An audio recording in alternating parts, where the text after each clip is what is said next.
परिछाना चलेली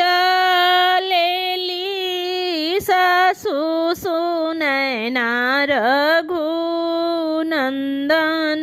के।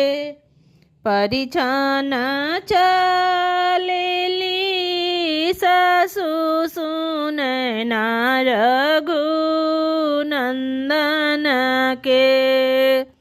राम के आँखिया लागल मधुमक्खिया रघुनंदन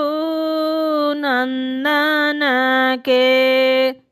राम के आँखिया लागल मधुमक्खिया रघुनंदन के। छोड़ू छोड़ू छोड़ू छोड़ऊ मधुमक्खिया रघुनंदन के।